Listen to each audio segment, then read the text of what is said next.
Κάποια από τα project που δουλεύω αυτόν τον καιρό είναι ένα site για σύγκριση τιμών, αλλά και ένα πρόσθετο για ταινίες και σειρές στο πρόγραμμα Kodi.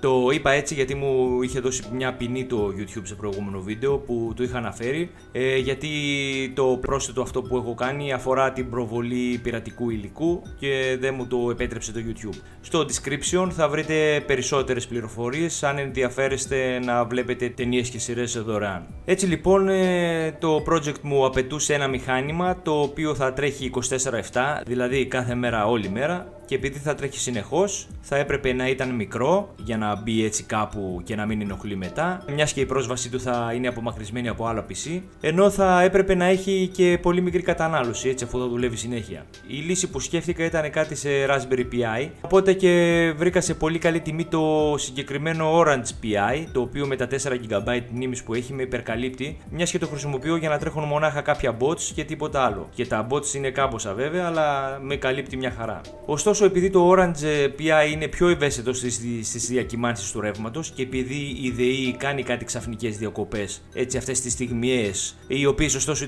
ήταν αρκετές για να μου καταστρέψουν την SD card του Orange, με αποτέλεσμα να πρέπει να την ξαναγράφω δηλαδή μετά. Εντάξει, δεν είναι και τόσο σοβαρό, έχω backup, αλλά είναι ενοχλητικό. Αποφάσισα να κάνω κάτι σε UPS για να έχω έτσι το κεφάλι μου ήσυχο από διακοπές ρεύματος. Κοιτάζοντας τα εμπορικά τώρα, είδα ότι τα φτηνά, το target που είχα εγώ δηλαδή, δεν ήταν και τόσο αξιόπιστα, μιας και είχαν πολλά αρνητικά σχόλια στα διάφορα σκρούτζου site, αλλά και δεν με κάλυπταν σε αυτό που ήθελα να κάνω, οπότε και αποφάσισα να φτιάξω κάτι δικό μου. Η αρχική μου λύση ήταν απλή: ένας μικρός φορτιστής για την μπαταρία και μια μπαταρία λιθίου, ένας step-up converter για να παρέχει μεγαλύτερη τάση και ένα σταθεροποιητικό τάσης που να την ξαναρίχνει στα 5V και είναι έτοιμο το σύστημα. Έτσι, με αυτόν τον τρόπο μπορείτε να φτιάξετε και ένα πολύ απλό power bank για το κινητό σας. Σε αυτή τη φωτογραφία μπορείτε να δείτε το αρχικό κουτί με τα συστήματα που ανέφερα. Βλέπετε την μπαταρία, το step-up converter κολλημένο στην μπαταρία, το φορτιστή της μπαταρίας επάνω δεξιά, όπου συνδέεται και το καλώδιο του ρεύματος, και το σταθεροποιητικό τάσης κάτω αριστερά. Ωστόσο, το σταθεροποιητικό τάσης μου με περιόριζε την ισχύ, με αποτέλεσμα να μην δουλεύει σωστά το Orange Pi, έκλεινε κάποιες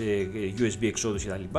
Οπότε και έπρεπε να κάνω κάτι διαφορετικό. Ψάχνοντας λοιπόν στο AliExpress για να δω τι υπάρχει διαθέσιμο, βρήκα αυτό το μηχανηματάκι, το οποίο δουλεύει με τον ίδιο τρόπο όπως τα UPS, δηλαδή φορτίζει τις μπαταρίες όσο είναι στην τάση και σε περίπτωση που διακοπεί η τάση του ρεύματος, αυτό συνεχίζει να παρέχει ρεύμα για όσο κρατάνε τις μπαταρίες και έχει και ενσωματωμένη υποδοχή για 2 μπαταρίες, ούτως ώστε με αυτό το σύστημα γλιτώνω και χώρο και χρόνο να καθίσω να τα φτιάξω εγώ όλα αυτά. Το συγκεκριμένο τώρα βγαίνει σε πολλές εκδόσεις. Στην ουσία δεν αλλάζει κάτι από ούτε το μέγεθος ούτε τίποτα, απλά αλλάζει η έξοδος τάσης και πήρα την έκδοση με τα 9V, αν και μετά όταν το δούλευα μετάνιωσα και σκέφτηκα ότι πρέπει να είχα πάρει αυτό με τα 12V, ούτως ώστε να τροφοδοτεί τα ανεμιστεράκια ψήξης καλύτερα, αλλά δεν πειράζει, δεν είναι τόσο μεγάλη διαφορά. Την τάση την κατεβάζω στα 5V με ένα DC to DC converter, ο οποίος μου παρέχει και 5A ισχύ, ιδανικότατη για το Orange Pi, ούτως ώστε να δουλεύει όπως πρέπει. Τώρα θα μπορούσα να πάρω την έκδοση με τα 5V και απευθείας, έτσι, και να μην έβαζα τον μετατροπέα τάσης, αλλά ήθελα με ένα σκριπτάκι να μετράω την τάση, ούτως ώστε όταν αυτή πέσει κάτω από τα 6V,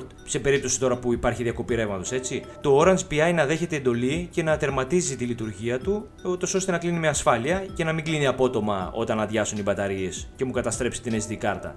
Με το καταστρέψει εννοώ ότι χτυπάνε κάποια αρχεία, corrupted κτλ. Και δεν μπουτάρει το σύστημα μετά και δεν την καίει δηλαδή κάτι άλλο. Βέβαια στο Orange Pi δεν έχω καταφέρει ακόμα να βρω πώς λειτουργούν τα pins του. Εγκαταστήσει ένα πρόγραμμα από το Raspberry Pi, δηλαδή κλόνος στην ουσία, αλλά δεν το έχω καταφέρει ακόμα. Στο Raspberry Pi για παράδειγμα είναι πιο απλό και θα το είχα καταφέρει ήδη, αλλά δεν με πειράζει γιατί οι μπαταρίες κρατάνε περίπου στο δεκάλεπτο και μέχρι στιγμής δεν χρειάστηκε κάτι, οπότε και δεν βιάζομαι να το κάνω, θα το βρω κάποια στιγμή και θα το κάνω να λειτουργήσει. Αυτό είναι λοιπόν το mini UPS που ήθελα να δείξω και το δείχνω για να πάρει κάποιες ιδέες που ενδιαφέρεται να φτιάξει κάτι αντίστοιχο, γιατί όπως είπα στην αρχή, τα εμπορικά και φτηνά UPS δεν είναι τόσο αξιόπιστα και θα πρέπει να δώσεις γύρω στο εκατοστάρικο για να πάρεις κάτι καλό. Επίσης με αυτό χρησιμοποιούμε μπαταρίες λιθίου που είναι καλύτερες από τις άλλες νικελίου που χρησιμοποιούν τα μεγάλα UPS, οι οποίες οι φτηνές βασικά χαλάνε μέσα στους 3 μήνες. Μπορείτε να διαβάσετε πολλά αρνητικά σχόλια σε καταστήματα που πουλάνε τέτοιες μπαταρίες. Στους 3 μήνες έχουν χαλάσει και δεν κρατάνε ούτε ένα δευτερόλεπτο. Με κάτι τέτοιο λοιπόν και με ελάχιστο κόστος μπορείτε να φτιάξετε ένα αξιόπιστο UPS ή ένα power bank για τις συσκευές σας και μπορώ να πω ότι δεν έχω κάποιο πρόβλημα μέχρι στιγμής. Λειτουργεί εδώ και κανένα μήνα ασταμάτητα και δεν μου έχει εμφανίσει κανένα πρόβλημα, εκτός το Orange Pi βέβαια ζεσταίνεται, ειδικά τώρα το καλοκαίρι, γιατί οι ψύκτρες αυτές που έχω δεν είναι αρκετές, δεν είναι γι' αυτό, τις έχω πάρει από ένα παλιό Raspberry Pi που δεν λειτουργεί πλέον. Οπότε τώρα και περιμένω να μου έρθει μια μεγαλύτερη και καλύτερη ψύκτρα και γι' αυτό και έχω επάνω προσωρινά αυτό το μικρό ανεμιστηράκι για να ψύχει όσο μπορεί τις ψύκτρες από το Orange Pi και να μην μου καεί.